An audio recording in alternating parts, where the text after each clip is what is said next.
So, ladies and gentlemen, everybody, welcome back to our full playthrough of the F1 2022 My Team Career Mode. I'm very sorry for the delay between last episode and this episode. I have been very busy with work and other stuff in real life. But for this round, we're going to the Emilia-Romagna Grand Prix. Taking a look at the driver standings resulting from our last event, we've got Leclerc, Perez, and Verstappen still on your top three. There's actually a little gap between Perez and Leclerc, but between Verstappen and Perez, there's very little gap. Rest of the boys, there's your top 10, with me being 8th. Outside of your top 10, you've got guys like Alonso, Zhu, Delata still second last. Constructors wise, however, we are tied with Alfa Romeo, so this race is going to be interesting to see if they beat us or we are actually gain a spot on the constructor standings. Ferrari's still beating everybody. When it comes to the R&D, we're still second to last, right a little bit behind Aston Martin. Ferrari still, of course, beating everybody. There is, however, R&Ds in progress. We've got 2 coming in on the 25th, both being minor, and the last one being on the 2nd. Now, when it comes to facilities, we're still the same. I'm thinking about removing the AI thing. Y'all just let me know. But with all that out of the way, let's go to Italy. Welcome once again to the Autodromo Internazionale Enzo e Dino Ferrari. The clue's in the name. This is very much Ferrari home turf, and the locals will be out in force today to support their team in what we hope will be a magnificent spectacle of motorsport. On then to the Emilia-Romagna Grand Prix. One lap of Imola, anti-clockwise of course, unlike most Formula One circuits, will take our drivers around 3.1 miles of track. 19 turns, 9 right-handers and 10 to the left. Drivers will need to be precise at the hairpin at turn 7, given the subsequent uphill section. Without a good exit from that corner, they'll lose a lot of time on that stretch. It's time to take a look at our starting grid for today's race. Charles Leclerc lines up on pole position. Sergio Perez lines up alongside. Looking at the rest of today's grid, we have Hamilton, Russell, Carlos Sainz, the rookie, Tsunoda, Ricciardo, Verstappen, they've taken a grid penalty, and Esteban Ocon, Joe, Bottas, Sebastian Vettel, and Mick Schumacher. Magnussen, Norris, they'll be starting further back after an earlier grid penalty. Fernando Alonso and Nicholas Latifi. Gasly, they've taken a grid penalty. Albon, Stroll, and Alessio De Lada. Now it's almost time for lights out, so let's go down to the track. It's race day yet again, and joining me for a chat is Anthony Davidson. And our racers are certainly in for a rough day today. What will you be watching out for as they head into turn 1? Well, the start of the race is always one of the most nerve-wracking parts. You have to hope that everyone is able to get off to a clean start, and this is possibly the trickiest part of the entire race. So many drivers in such a small space, and finding your braking point into turn 1 as well. It's a testament to the driver's skill that there aren't more incidents.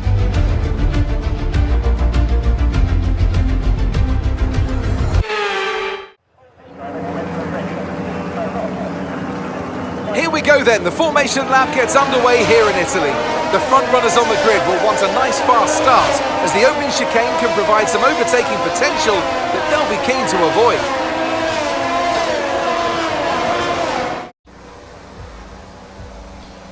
Pretty good starting position from us. 5 lights. And it is lights out and away we go. Pretty decent start from us. Looks like a fantastic start from Sainz as he's actually catching up to Russell. Matter of fact, going to pass Russell onto the first turn. He locked up a little bit. We're still hanging on. No crashes. For once in our career, no, we didn't hit anybody. Oh my god. We almost did go off the track though. Hey, that's an improvement compared to other races.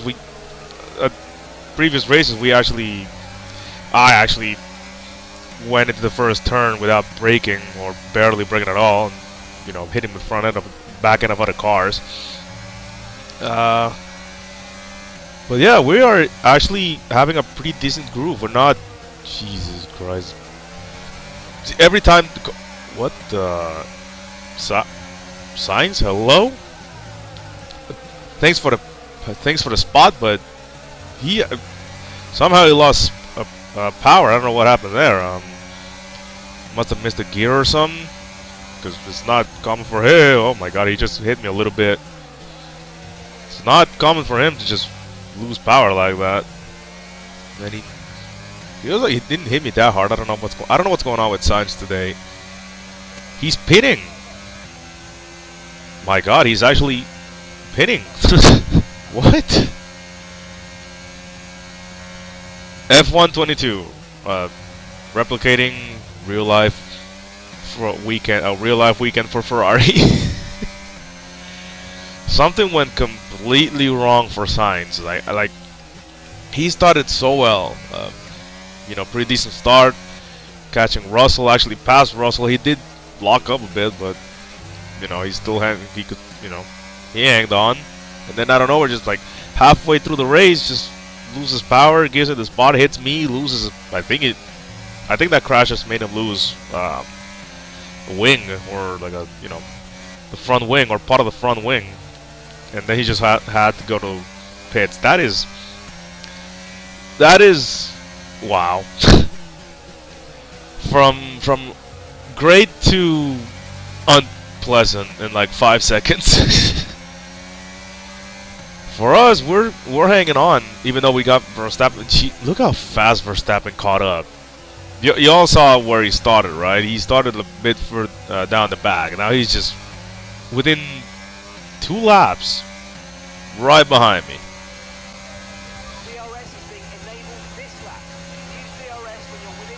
And look at that.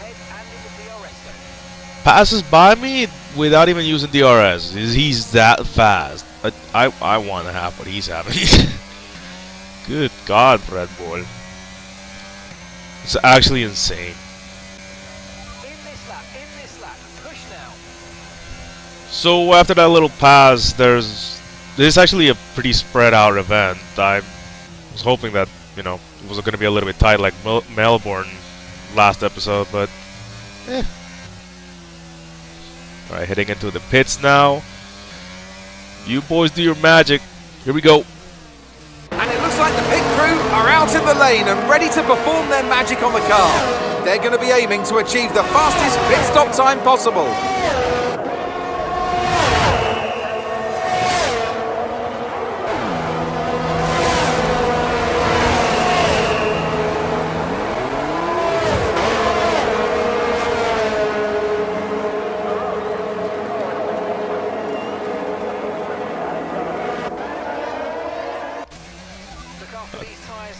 A 2.7 second stop. Not too bad, but not too great. But we can definitely improve it. That's what I'm thinking. I'm planning on actually removing that option to have things being done like automatically. R&Ds and facilities and all that being done automatically, and me doing them myself. Because I feel like we've been stuck with the same facilities for quite a while without upgrading them.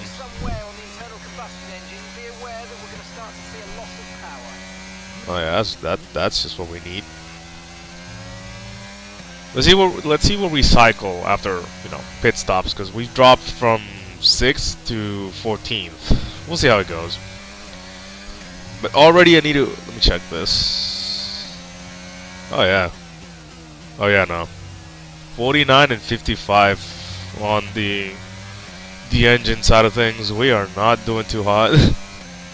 Definitely gonna change components after this event.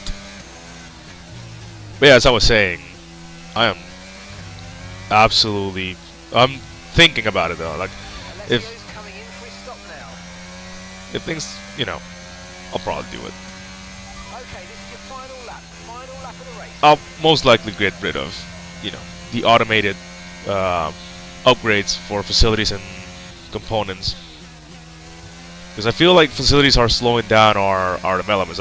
I'm already reaching like a cap on what I can upgrade, and there's no other progress. So yeah. When it comes to the race, not much action. I mean, talk about a 180 from Melbourne, from Australia last episode, where there was pretty much a fight every lap. Here it was just the race has been pretty spread out. We've been sitting in the middle of the pack for most of it. We did cycle back to where we were, so nothing lost, nothing gained, I guess. As long as we're ahead of Alfa Romeo, as long as we're ahead of Guan Yu and Bottas, we should be okay.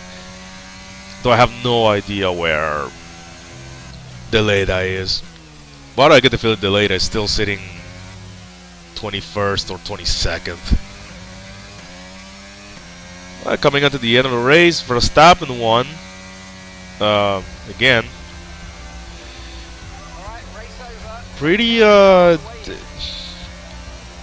don't know, it was an okay race.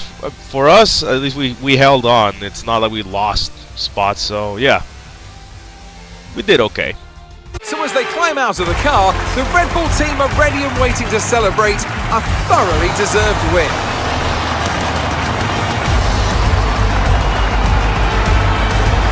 Tell me, Ant, how do they manage to achieve this win? I think we'll chalk this one up to a deft touch on the brake pedal. That's allowed them to challenge down the inside into the braking zones, and ultimately, if you do that often enough, you end up winning the race. It was great to watch as well though, wasn't it? Forget strategy, forget tyre management.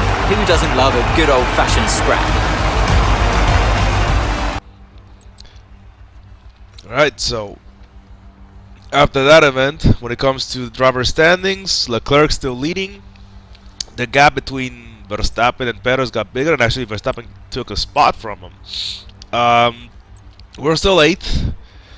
Nothing gained, nothing lost. Just, we're still quite a few, 10 points ahead of Ricardo. 1 point away from Norris, so if we win the next one, we might be able to claim a spot. Rest of the grid stays pretty much the same. The Leda is pointless. Jesus Christ. When it comes to the constructor side of things, we beat Alfa Romeo. We actually climbed a few spots up to 5th now. Romeo actually went down. I thought it was gonna be just a little trade, but no. Now Alfa Romeo is actually behind Alpine. Our next goal is McLaren now. Rest of the teams, yeah, Williams and then Alfa Romeo and AlphaTauri is still, without points. So pretty good weekend points-wise for us. And after all that, well, our next round is going to be the Miami Grand Prix. I want to thank everybody so much for watching. I want to thank everybody for hanging on throughout this time. And I will see you all in America.